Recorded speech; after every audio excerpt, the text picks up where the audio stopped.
Welcome to Status Secure, the weekly cyber threat briefing for executives who refuse to operate in the blind.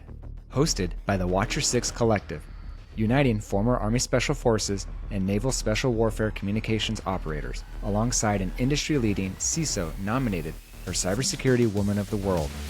We cut through the noise and give you the operational intelligence you need for mission success in a hostile digital environment. The enemy is listening. Is your status secure?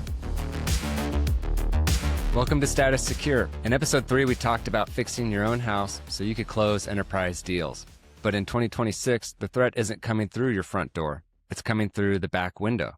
The 50-plus SaaS integrations and AI agents that you've plugged into your core, you've built a beautiful fortress, but you've given the keys to a dozen strangers. So today we're going to talk about the Trojan Agent and how supply chain poisoning has evolved from simple software updates to the hijacking of your autonomous ecosystem. So most startups today are, what would you say, CISO? What would be your guess of what you've seen to be original code to third-party APIs and AI agents? Most organizations just, they don't have the time or sometimes the resources, so they'll hire or purchase third party.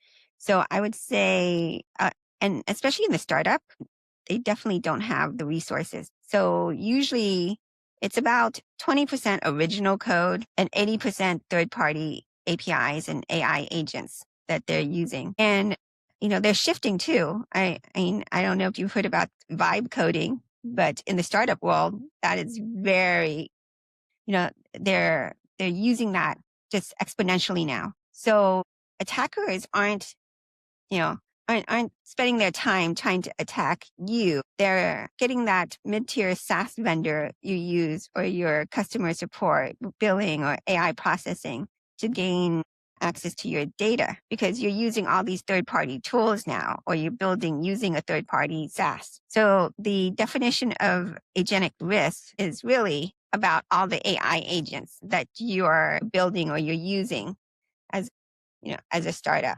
And now you are blind, really, to how to secure that because it doesn't belong to you. It belongs to someone else. Sure. And I would say we would used to worry about maybe a compromised library in GitHub, though the purpose of GitHub was to be public facing so that people could look through it, right, and make sure that there's not anything crazy going on. But now we're hearing about this agentic poisoning phrase. So how does a threat actor actually use an AI agent to maybe dismantle a startup from the inside? Well, a hacker can just provide a injection, right? So a malicious email, a malicious comment on a form, or especially if you're using your AI agent for support, right? For your customer facing, right? And it's open, it's public, it's very easy. And if your AI agent hasn't been taught, right, because it's constantly learning, you don't have the right guardrails in place, what happens is that, that hacker can prompt it to do malicious things, right? Or to provide sensitive information. Now all of a sudden your customer success agent isn't just answering tickets for you, right? Isn't just speeding up your first level response to customers. It's exfiltrating your database or changing user permissions because it has the API tokens to do so. And it doesn't know, right? It doesn't know that it's not supposed to do that. Because the agents are authorized users. And it's really hard. Once you start giving it permissions, because you want it to have those permissions, it has them now. And your AI agent doesn't go through security awareness training.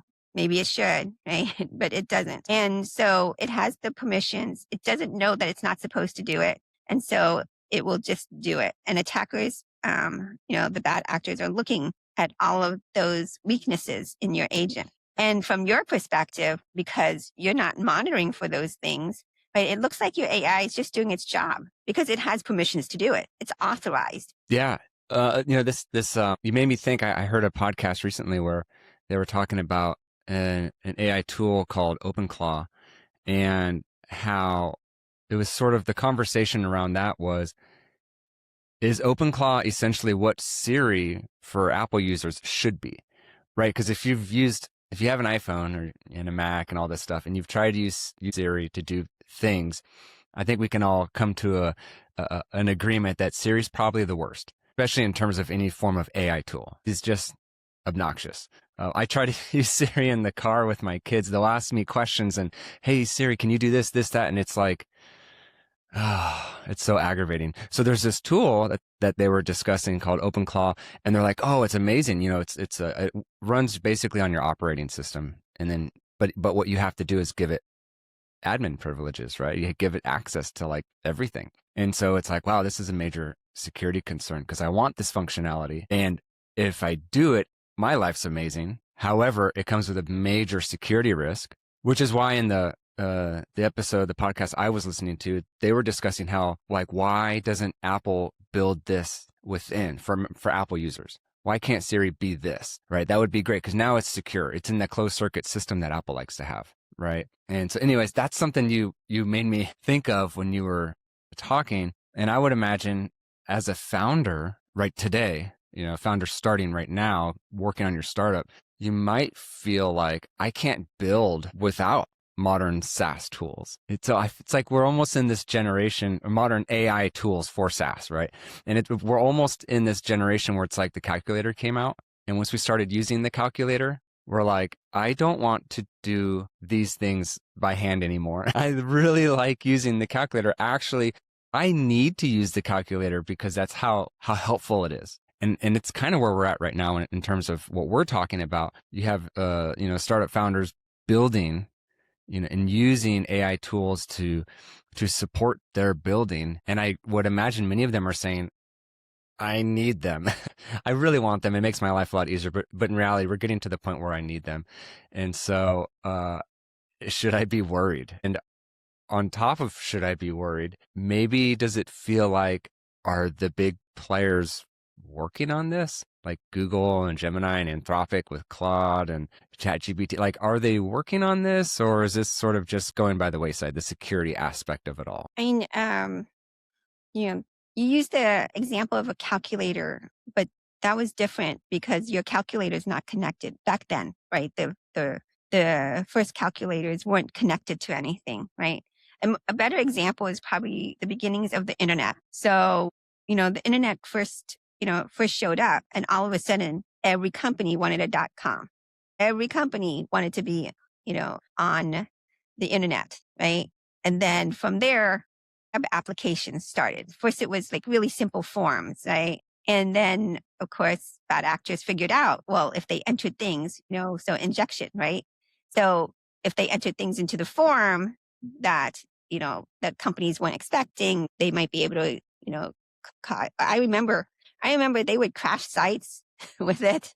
Hey, they would get, the forms to, do SQL injections into the databases and then cause all kind of havoc. That was, and then all the other security risks started coming. And then companies started saying, hey, we need to really deal with these, these security vulnerabilities. And we need to really think about the risk, put an application up on the internet and make it available. And I think that's where we are, which is, is now everybody wants to use it. Every company wants it. They're not sure how it's going to provide value, but they know they want it. And then the malicious actors are coming. And there are companies now working on, like, for example, one of the biggest things is, how do you keep people from putting into your AI requests that they shouldn't be putting in? So there's companies now looking at that, which is like basically a DLP, right? That sits in front of your AI. So, it's the same thing. They are looking at it. They're not where they need to be yet. There's still a lot of vulnerabilities that still need to be addressed, and more that we're going to discover. Well, or bad actors are going to discover for us, right? And then we'll have to find a way to, to address it. But the security is, and this is unfortunate, but security is always catching up. Right? Yeah. And so I think as a founder, you just have to be aware, you have to be aware of that. You can't say, I'm just going to use AI and whatever happens, happens. That's a little bit of, being blind and and court, maybe even negligent, right? So You're you've leading got, to a segue. Sorry to cut you off, but you're leading to a segue that I want to touch on. I wouldn't call it off topic, I would call it adjacent topic. And it's something that we were talking about as we were discussing this episode. And we don't have to give names or anything like that, but you had a story about a company who wanted to use an AI tool to help sell their products. So let's just call them a company that has inventory where people go online and they purchase their products, and they wanted a tool to kind of help their customers make their decisions, whatever it is, find the products they need to do whatever it is they want to do. And then it sounds great, right? So why don't you, now this is kind of, like I said, it's adjacent because this isn't necessarily this code is being used for malicious intent per se. It's not like it's trying to hack into your systems, but this is a different, but maybe also important consideration when looking at how you're utilizing the AI kind of functionality on your forward-facing platform. And so could you go ahead and kind of talk about what happened and why it's an issue and what the remediation for it was? yeah, so ease of use is kind of a vulnerability, right? Because it sounds easy. Let's just, put the AI in front of our customers. It can scan all of our documentation because you've given it full access, right? Like the keys to your kingdom, right? So that's another concern. But, it knows all of your, your manuals, your inventory, everything that you have, which a customer, like a customer rep, a live human agent would have to go look, because no person can know every single piece of inventory you have, right? Can't know every single question a customer might ask. So they've got to spend a little bit of time, maybe, going to ask someone else, going to look it up, all of that. And that takes time. But the AI, it knows all of that. So let's just put it in front of our customer and have our customers ask questions. And that way they can use, our internal documentation and external too, right? To respond. The problem is that you can't predict what people, especially people with bad intent, will do. Sometimes just because they want to see if they, what they can get away with, how it will answer. So you would be surprised. You think, well, they're just going to ask you how to put things together. Like, if you have inventory, like, how do I use this tool or that tool, right? But no one ever predicts them asking, how do you make a bomb? How do you, kill myself? And those are examples that you can look up, because people even ask that of Google. I remember when the search engine started, they put that in. And Well, and so this happened, right? This was a situation that happened to a company that's out there, that, if we said the name, people would know who they are. They're well known, and this happened. And so what did that cause? Like, what was their response to we've put out AI to be helpful for our customers to solve a problem, right? To make things better. All of a sudden, they're asking these questions, the ones you just brought up. We didn't expect that. And so what did they do? you have to pull it, like any company would have to pull it, because the liability is too great. First, if something were to happen, now you've got major liability, but just the reputation, right? Reputational damage that could come from that too. So you got to pull it. You got to look at it, put in more guardrails, like really test, and then maybe put it back out later. Once you discover that, you have to pull it. That's the, I guess, yeah, I hear you on that. And I'm sitting here going, well, shoot, well, that's frustrating. Like, what if I'm a founder listening to this episode and I'm going, well, yeah, we were actually kind of doing that. So, and and maybe I went back and I like tested my own system and found out that, yep, this could happen and that wouldn't be good. So if I'm in that situation, and so what would you suggest is maybe, what if I don't want to just cut it out altogether, right? What if I want to sit back and strategize a plan so I can get this thing working safely? What can I do? What are some options? well, you have to, this is security 101, right? The basics, which, you can't forget, which you've got to do your inventory. You've got to know what access your agent has, right? Like everything that it's accessing. If somebody were to ask those questions, could it answer it, right? Does it have the information? But next is that you want to make sure that you have governance and that you keep a human in the loop. You can't take a person out. So the better way to deploy a customer facing AI solution is that you provide that to your agents, to your live person, your live customer rep. They're they're the ones talking to your customers directly, and then they use the AI to put in the questions. So that way you have somebody reviewing the responses and reviewing the questions. So don't forget, human in the loop, always. Right now, you can't take the person out of that. Yeah, and I guess I'm sitting here as like the advocate for the founder, the person, building this company and going, can I build in a rule book for my AI, agent? Can I build in a list of evolving, that I'm going to add to over time as they come to me, but like a list of these, if these questions are asked, you cannot respond. Like, can we do that? You can do that. Those are the guardrails. So you can absolutely do that. But again, people come up with different ways to ask questions. So I would just say, what is it? There's a saying, right? There's a saying, slow is smooth, smooth is fast. In this case, just a little slower. I mean, you might just think about it. Your customer rep, the volume they can do, and the efficiency of them having access to the AI agent is going to increase. So you're already doing better than before. So slow is smooth, smooth is fast. Got it. And this leads to my next question. So kind of coming back is, so we're talking about the corporate side of things, right? We have your product team and we put this together but then we have like the boardroom and it's like, hey, our companies just went down because, I don't know, our AI bookkeeper was compromised. So your customers don't necessarily care that your vendor had a problem, right? And if they can sue you, they will.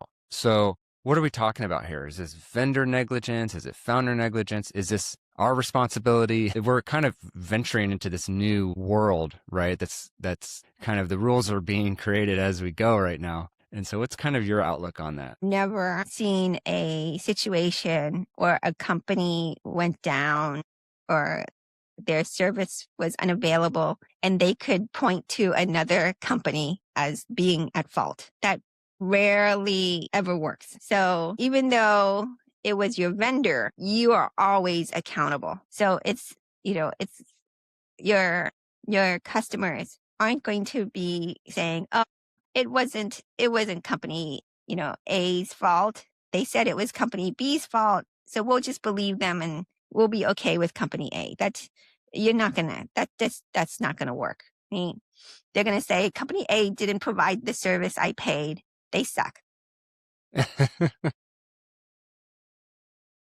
So you just have to know that, like, your reputation, even though it's a third party, it's a vendor, it's your reputation. You are accountable. You're the one who is going to end up in the lawsuit, being named in the court filings. You can try based on your contracts, recoup some of that money, but the damage is done. You're going to be paying. Your reputation's the one that's damaged. And then good luck trying to get money from your vendor, right? Yeah, and I guess I feel like I'm going to get off topic here. That makes me think of the concept of platform risk.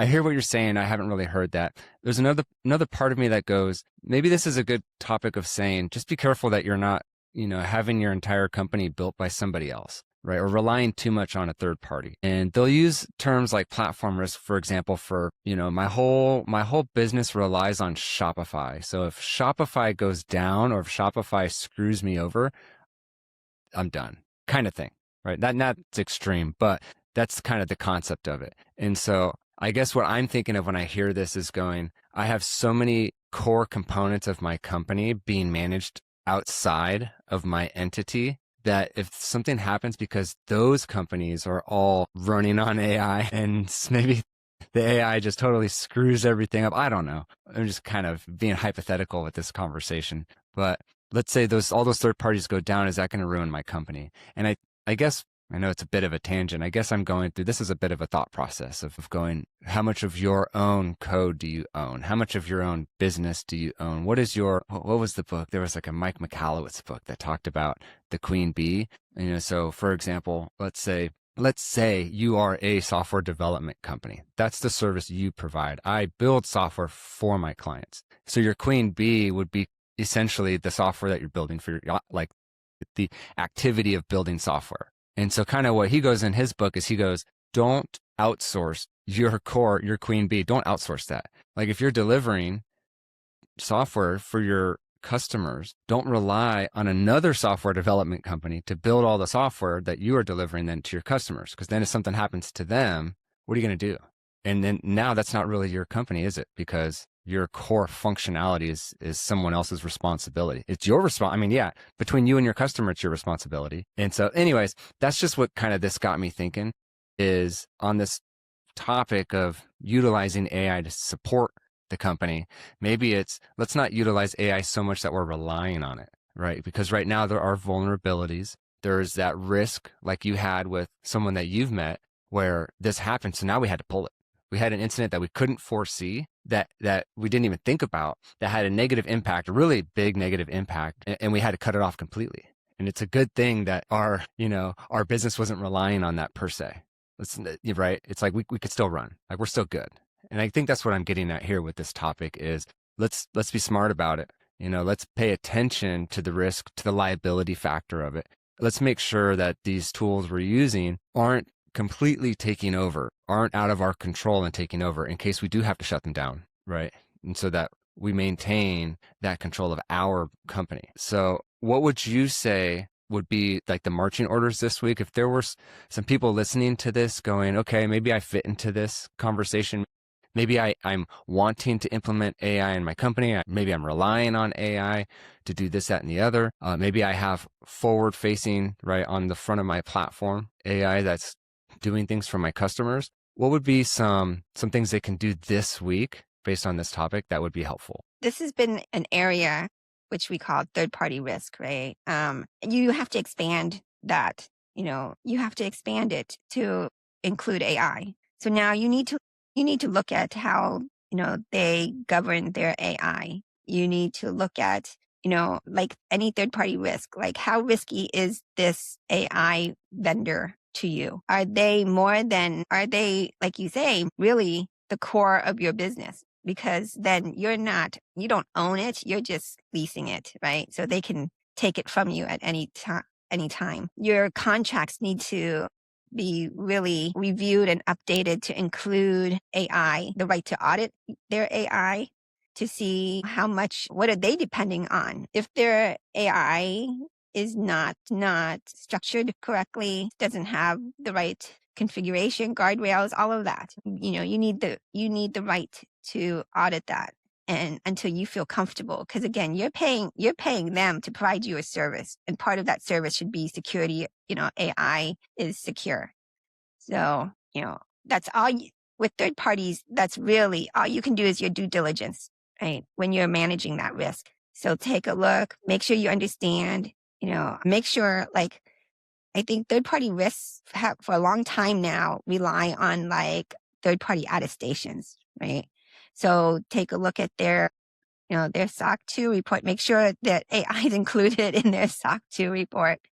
I mean, that's the basic, that's the minimum. But at least you can get started with that. And if something happens, you can use it to say you did your due diligence. You tried to make sure that you mitigated that risk. The perimeter hasn't just moved, maybe it's dissolved, and you're only as secure as the weakest link in your digital supply chain. So when you plug in a new tool, you may possibly be plugging in their threats too. So let's choose our allies wisely and execute to the standard. That's it for today's episode, and we'll see you next week. Mission success isn't about luck. It's about preparation. You've heard the intel. Now, go put it to use. If you need to verify your security posture, I've established a secure line at watcher6.com/secure. Go there to get the briefing the enemy doesn't want you to have. We'll see you next week. Until then, keep your head on a swivel.